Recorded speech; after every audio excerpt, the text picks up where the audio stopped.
মুজিবুর রহমান, শেখ মুজিবুর রহমানের হত্যাকারীকে যদি বাহির থেকে আনা যায়, তাহলে শরীফ ওসমান হাদির হত্যাকারীকেও বাহির থেকে আনা যাবে। খালি গণতন্ত্রের নাম নিয়ে মানুষকে শান্ত করা যাবে না। মানুষ দেখেছে গণতন্ত্র, যতদিন আল্লাহর বিধানের কথা বলতে লজ্জা পাবেন, দেশে শান্তি আনতে পারবেন না। বিশৃঙ্খলা সৃষ্টিকারীরা জেলে ঢুকলেও আবার জামিন পায়। বিশৃঙ্খলা সৃষ্টিকারী কেন জামিন পাবে? অন্যায়ভাবে জেলে ঢুকে জামিন পায় না, হয় কিনা এরকম ঘটনা আছে। কিন্তু বহুত বড় অপরাধী, পাপাচারী জেলে ঢুকে জামিন পেয়ে যায়, জামিন পেয়ে বেরো বিদেশে চলে যায়, হত্যা করে বিদেশে চলে যায়। হত্যাকারীদের, মুজিবুর রহমান, শেখ মুজিবুর রহমানের হত্যাকারীকে যদি বাহির থেকে আনা যায়, তাহলে শরীফ ওসমান হাদির হত্যাকারীকেও বাহির থেকে আনা যাবে।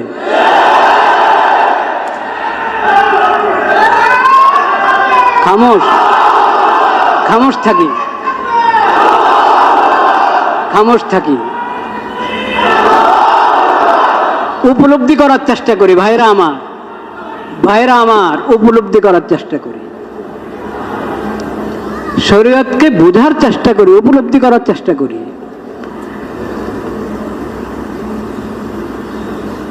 সব অন্যায় অন্যায়। শরীফ ওসমান হাদির রক্ত আল্লাহর কাছে এটাও রক্ত, আর চিটাগাঙে যে অ্যাডভোকেটকে হত্যা করা হয়েছে, সাইফুল ইসলাম আলিফ, তার রক্ত আল্লাহর কাছে রক্ত। যার খুন হওয়ার পরে, অন্যায় খুন হওয়ার পরে পুরো দেশ একসাথে জেগে উঠে, তার রক্ত আল্লাহর কাছে রক্ত। আর যার হত্যার পর আওয়াজ করার কেউ নাই, প্রতিবাদ করার কেউ নাই, কোনো সাংবাদিকও উপস্থিত না যে এটাকে রিপোর্ট করবে, তার রক্ত আল্লাহর কাছে রক্ত। এই জন্য আল্লাহ রাব্বুল আলামিন অন্যায় হত্যার যে শাস্তি, কেসাস, যে শাস্তি, ও শাস্তির নাম আল্লাহ দিয়েছেন কেসাস। কেসাস শব্দের অর্থ মানে বরাবর সরাবর, সমতা আছে এটার মধ্যে। কি আছে? সমতা আছে। আসসালামু আলাইকুম ওয়া রাহমাতুল্লাহি ওয়া বারাকাতুহু। শেখ মুজিবের হত্যাকারীকে যদি বাহিরের দেশ থেকে নিয়ে তাকে বিচার করা হয়, তাহলে ওসমান হাদির হত্যাকারীর বাহির দেশ থেকে নিয়ে এসে বিচার করা হবে, ঠিক কিনা? ওসমান হাদিকে যারা হত্যা করেছে, যে ফয়সাল ওরফে যে ফয়সাল হত্যা করেছে, হত্যা করার পরে তিনি আবার দেশ থেকে, বাংলাদেশ থেকে ভারতে চলে গিয়েছেন। ফয়সাল কোন ব্যক্তি, কে, তেনার পরিচয়? যে ফয়সাল আমলীগের সভাপতি, ঢাকা লীগের সভাপতি, ছাত্র লীগের সভাপতি। তিনি কিছুদিন আগে সন্ত্রাসী করার কারণে এবং 14 লক্ষ টাকা চুরি করার দায়ে মামলা হওয়ার পরে তিনি জেলখানায় গিয়েছিল।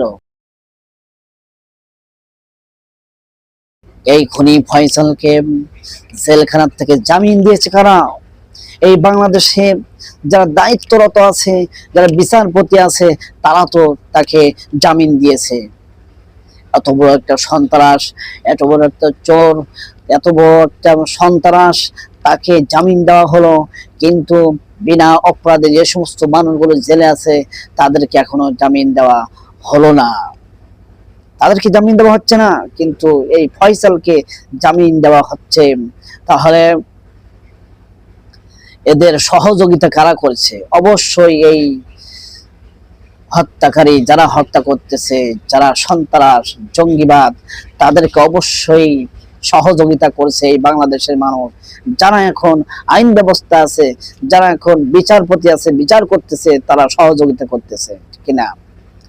গুলি করে পালিয়ে যায় কেমন ভাবে, হাদিকে গুলি করে পালিয়ে যায় কেমন ভাবে, এই এক দেশ থেকে এই দেশ থেকে কেমন ভাবে ভারতে পালিয়ে যায়,